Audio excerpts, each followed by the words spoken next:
आर्थिक मामलों के भी एक्सपर्ट हैं। मनीष, शुक्रिया आपका। इस टैरिफ वार का भारत पर क्या असर पड़ेगा? देखिए, मैं इस टैरिफ वॉर को इतनी डिबेट सुनने के बाद एक पॉजिटिव सेंस में देखता हूं। आसपास के देशों पे भारत से ज़्यादा टैरिफ लगाया गया है। इनिशियल स्टेज पे भारत इसे एक्सपेक्ट कर रहा था।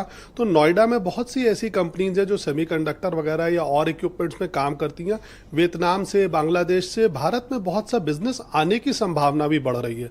टैरिफ वॉर है, ठीक है, इसको अमेरिका ने लगाया है, भारत पे भी इसके असर पड़ेगा, लेकिन हमें इसके साथ इसका पॉजिटिव इंपैक्ट भी देखना चाहिए कि चाइना ने रेसिप्रोकल लगा दिया, भारत ने भी कोई एक्शन नहीं लिया है। तो जो इंडस्ट्रीज हैं वो भी कोई ऐसा अवसर देखेंगी कि उन्हें व्यापार करते रहना है। व्यापार कोई बंद नहीं करना चाहता। तो वियतनाम वगैरह की इंडस्ट्रीज, आसपास के देशों की, बांग्लादेश से टेक्सटाइल वगैरह की जो इंडस्ट्री है, वो भारत में एक अच्छा अवसर देखेंगे कि अब हम भारत के थ्रू ये व्यापार अमेरिका से करते हैं, वहां से हमें ये कैसे करते हैं, क्या उनको फायदा आपके साथ? आपके इंडस्ट्री लगाने आएंगे वो इतनी बड़ी?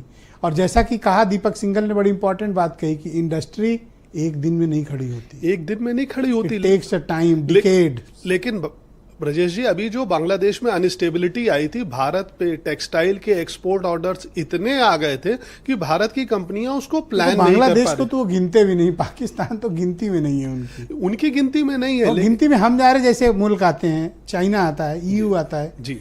अब देखिए, वियतनाम पर 46% प्लस इंपोज कर दिया। क्यों? क्योंकि वियतनाम का जो एक्सपोर्ट है वो दुनिया में सबसे ज्यादा है। हाँ।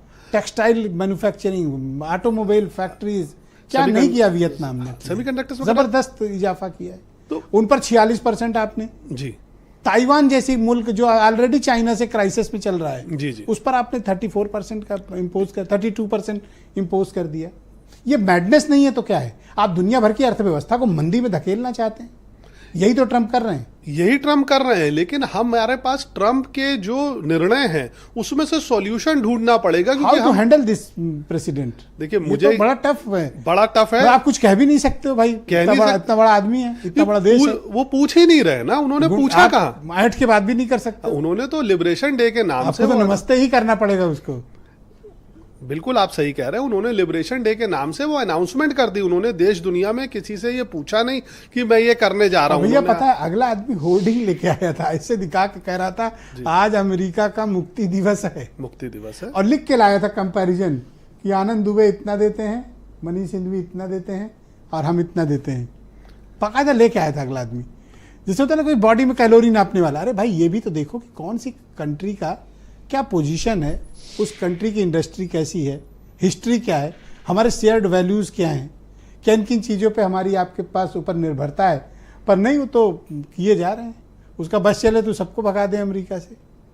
गजब है। WTO को मानता नहीं, WHO को मानता नहीं, पेरिस क्लाइमेट को आदमी ख़त्म ही कर चुका है। मुझे लगता है कुछ दिन बाद यूनाइटेड नेशन को न खारिज कर दें जिस रफ्तार से बढ़ रहे हैं। वीरेंद्र सिंह जी।